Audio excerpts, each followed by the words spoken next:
Hey guys, it's Goretti with Lakeview Medium and Tarot. And this is try number 2. Let's see how many times I have to redo this. Today's video is a tag. The lovely Arwen has started up another tag for April. And it is hashtag April Arwen. And it's only 10 questions this time around, but again, it's tarot related, obviously. Okay, so question number 1. What's your primary reason for pulling out cards? Primary reason is always clients. But I also pull out my cards for myself. I'll pull out cards for family and friends. I pull out cards for other things. But my primary reason is definitely for clients, for sure. Question number 2. Do you use tarot in any other ways do you use tarot in any other way other than readings, spells, crafts, or fancy hat making? Definitely spells. I will use my cards for meditation work. I will use my cards. I've used my cards once in a while to help me battle my writer's block. I am a writer, so for me, that sometimes helps. It'll get my momentum going again for my story, whatever novel I'm writing at the time, or short story that I'm writing at the time. So yeah, that's what I use my tarot cards. Question number 3, if you use tarot as part of your magical practice, can you share some examples? Excuse me. One of the ways that I like to use my tarot cards is in manifestation work. I will pull out the card that will best fit what I am trying to gain at that moment, and I will set it up in my altar with whatever other ritual stuff that I have for that specific manifestation. Crystals, oils, candles, and such. That's one way that I like using them. Question number 4. How do you explain what tarot is when someone asks you? Assume it is in a well-meaning way. I will explain to them that the tarot is a way of seeing certain aspects of your life or situations in a story. I look at the tarot deck as that type of, like, what's that game? The picture, like when you draw a picture and you have to try to figure out what that picture kind of is.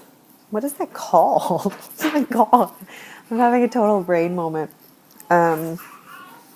And for me, I always have a tarot deck in my purse, so I will whip it out and kind of show it to them that it's not scary. It's not something that is for evil doings and evil workings. I'll explain to them that it's art, and in that art we can see different facets and different aspects of our lives. Yeah, and whatever other question they really ask, I'll try to answer as best as I know. Question number 5. What's your favorite spread to use and why? I don't really have a favorite spread.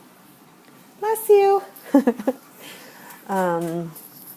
I use all different kinds, and a lot of times I'll just pull out the cards. I won't even use a spread. I'll just intuitively kind of keep reading them like you flip pages in a book. So yeah, that's what I kind of do. Don't really have anything good to answer that question with. Question number 6. Name a famous, currently living person who embodies one of the following cards for you: Hermit, Star, or Justice. This one I kind of had it took me a while to kind of think of it. And I'm probably not, there's going to be people who probably will disagree with my choice. But I picked the Hermit. And for me, I look at the Dalai Lama as the Hermit. I look at the Dalai Lama in the aspect of someone you go to seek that wisdom from. Someone who is so knowledgeable that he will keep to himself instead of dealing with society. Obviously, I know the Dalai Lama nowadays is so in public and going out and having conventions and conferences and making speeches, but I picture the Dalai Lama as what before modern times, where people would go seek him in that capacity of, you know, the one who hides himself from the world. And yeah, I mean, it's hard to put into words, but it's just for some reason who I connected with, the hermit. I'm pretty sure everybody's going to think otherwise, but that was what, for me, at that moment, what popped into my head.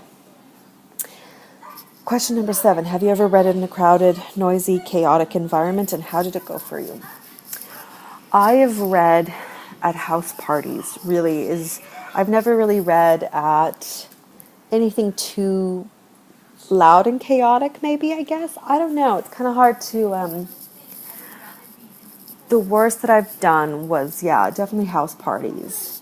And being invited to kind of read for whatever party that they were having. In regards to how I did, I'm pretty good at shutting off the surrounding noises. It's one of the things that I kind of meditate beforehand, and I have kind of programmed my brain that any noise that I hear just kind of further, it makes me focus. It's hard to explain, but yeah, I kind of drown it out, and I just focus on the cards and what's coming through and the person who's sitting in front of me. So yeah. Question number 8. Do you do any type of ritual? So anything repetitive, do it all the time / spiritual before you read? Always. I will always make the time to meditate. I will always make the time to, like Arwen even in her video says, to clear the space, to bring down crystals. I like to sage before. I like to have my candles. I like having, I should say, almost like a representation of the elements. So crystals are for earth, a little bit of water for, obviously water, and stuff like that. So yeah, that's what I like to do. Question number 9. Draw a card to answer the question, what is my next best step, universe? Now, considering this is my second video, I will just show you the card that popped out beforehand. And it was strength, or power. In this deck is power. And this is my next best step from the universe, is to focus on my strengths and not my weaknesses. And lately, I've been focusing on my weaknesses and not my strengths. So it's a good, slap up across the face. Yeah, that's all I really want to say about that right now. But I understood what it meant. And question number 10. How do you think you can personally improve your reading skills? I'm always trying to improve my reading skills. I am always trying to read different articles, different books. I am always watching everybody else's videos to see their tips and tricks and any other things that I don't know, because it's an endless learning process, I think, when it comes to tarot and divination in general. You'll always learn something new. Excuse me. So, yes, so that's question number 10. And that is Arwen's hashtag April Arwen. I can't wait to see everybody else's. So, yeah, that's it for me. Bye, you guys.